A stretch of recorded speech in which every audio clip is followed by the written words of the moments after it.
I'm blind, I'm deaf, I want to be a ref. How many of you have heard that statement before? Well, although it's a joke, the truth is, you really don't.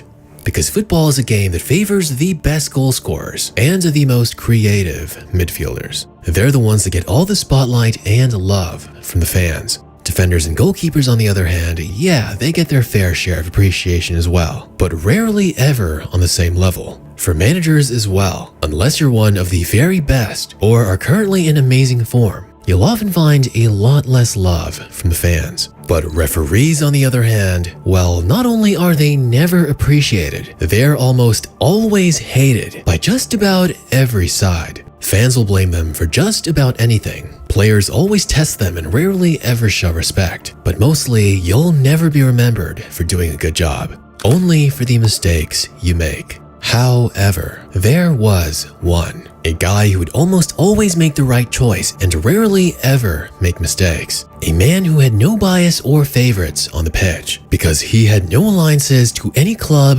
or player, but only to the spirit of the game itself. A guy who, amongst even players themselves, had a deep amount of respect for and even a little fear, because of his no-nonsense attitude, military background, and a set of eyes that could look deep down through your soul, slicing through some of even the biggest egos in the game.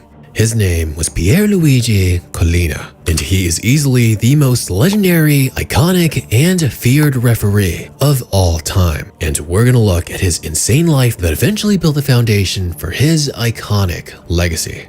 Because being a referee is incredibly difficult. Basically, no matter what you do, the crowd is gonna be there yelling and screaming, criticizing every small thing you do. But Pierluigi Collina was legendary because he always took it to the next level. There's no other referee in history that took his job more seriously than he did. In fact, you could even say he might have taken things to insane levels. As before refereeing the World Cup final, he said in his own words, "I had to ask for VHS tapes of both teams. I then locked myself in a room for a day and a half, 36 hours total, taking notes and watching every minute of every match." Yeah, as if refereeing wasn't already hard enough. It really is a difficult task. And as a referee, you really need to focus, stay locked in, and block out all the noise. And thanks to today's sponsor, Raycon, you can do just that. Not only do Raycon's everyday earbuds have amazing active noise cancellation, but they also have an incredible 32-hour battery life, with a new quick charge function that lets just 10 minutes of charge give you 90 minutes of battery. Plus their new ergonomic design with a wide variety of gel tip size options, so you can have the best custom fit.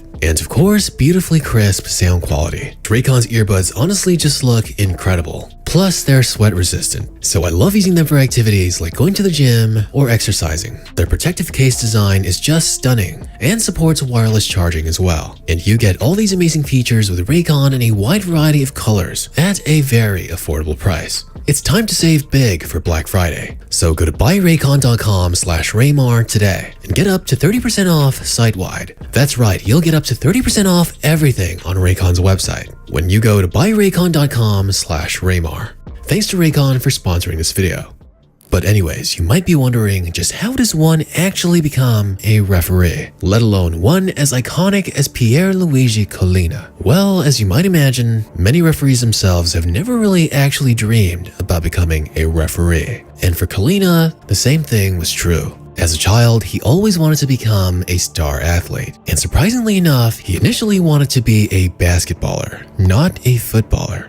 And while he would grow up to have a decent height, despite his love for the fast nature of basketball, deep down he knew he lacked the ability to take it to the next level. So Collina then took a look to his next favorite sport. He thought that with his size and skill, the best chance he had to make it onto the pitch was to play as a center back. And it was during his experience on the defense that he learned all the small tricks and techniques that players use to get the edge at winning back the ball, including subtle ways of fouling where referees wouldn't easily notice. And that perspective would be a very important aspect in Collina's eventual career that allowed him to be so well known as a ref that had great judgment on the pitch. But anyways, Kalina's days as a footballer would be far from reaching the top level. And it was at the age of 17 when Pierluigi Collina would eventually be persuaded to leave the pitch, as he just was the way that Collina also studied each individual player's play styles and tendencies on the pitch, always going above and beyond to prepare as much as he possibly could before the match.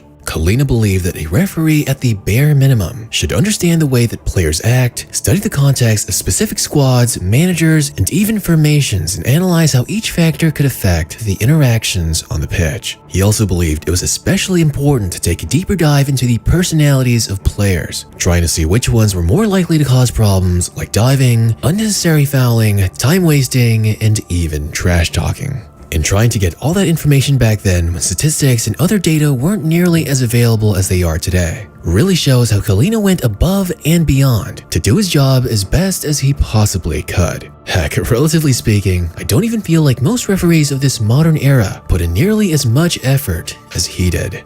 But above everything else, the way that he refereed fairly and objectively without having any bias is probably what made him the most respected of referees. And there's no better proof of this than when Collina would referee the club he supported as a child. Because there's nothing that gets you to distrust or dislike a ref than the slightest hint or trace of bias. But for Pierluigi Collina, even though it's been known that he grew up supporting the Rome-based club Lazio, he clearly showed no favorites, as Lazio would not have a single win in any of their first 10 matches while Collina was overseeing the game. With such an incredible combination of ability, attitude, and an impeccably proven track record, it would take Collina only 3 years from refereeing the third-tier Italian league to move up all the way to Serie A. And if you're wondering, 3 years is a mind-blowingly rapid rise in the world of refereeing, because moving up as a referee to the very highest league, especially within the top 5 leagues, assuming you move up every single year, takes on average 8 to 9 years. So Collina's record time promotion is not only a testament to how incredible he was at his job, but also to how much respect and credibility he earned not only from the players, but also from club management, fans, and fellow colleagues. Even after only overseeing 43 Serie A matches, which all things considered wasn't all that much for a top-flight referee, FIFA would still honor his hard work with the opportunity to begin refereeing for major international tournaments. Firstly, he would go on from refereeing Olympic matches to the Olympic final itself, which might not be a big deal now, but Olympic football was seen as much more of an honor back then. And in 1998, Collina would be called up to start refereeing for the most prestigious, high-paying, and hard-to-land position of becoming a World Cup referee. And with the progression of his career, it would only make sense that Collina would be chosen to referee in his very first Champions League, eventually making his way up to referee in the Champions League final. In the world of referees, Collina was doing something that had never been done before, as he would be named the IFFHS World's Best Referee for a record 6 years in a row, the most of any referee. For them, that's like winning 6 consecutive Ballon d'Ors, just untouchably legendary. He would even win Italy's Best Goalkeeper award for an insane 7 times and be inducted into the Italian Football Hall of Fame, being the first ever non-player or manager to be included. And even though Italian football went through one of the biggest sports scandals in history, when clubs like Juventus conspired with the Italian Refereeing Association to fix matches and give them favorable calls in exchange for monetary payments, eventually known as the Calciopoli scandals, despite wiretapping investigations leading to evidence and implications of dozens and dozens of football directors, executives, managers, and referees themselves. Unsurprisingly, the one name that had no connections to any of this corruption was of course no other than Pierluigi Collina. Collina was also chosen to referee the most difficult, heated, and high-profile matches in football, because really, there was no better man for the job. Whenever countries with history or current geopolitical tensions faced up, especially in the World Cup, Collina was put on the pitch to watch over the players, because above all else, players knew it was a proven fact that no other referee had more integrity, respect, and authority in the match and for the sport than Pierluigi Collina. Even one of the scariest and most intimidating footballers of all time, Oliver Kahn could do nothing but show respect to the utter authority of Collina, as even though he would basically lose every single match refereed by Collina, like Euros matches, a Champions League final, and even a World Cup final, Khan would not once question his integrity, instead going on to hilariously say, "He is a world-class referee. There's no doubt about that. But does he bring me any luck? Clearly not." Although Collina never did manage to referee a Euros final, which was the only major match left in his career, FIFA and Serie A would extend the age limits of their referees just to see him on the pitch a little bit longer. It only makes sense that a referee so loved, respected, and legendary would be honored as the only one to ever make the cover of a video game when he was featured in the front of Pro Evolution Soccer. Many people might debate who is the greatest at whatever different aspect in football you can want to talk about. But at least when it comes to referees, there was no conversation. Only Pierluigi Collina.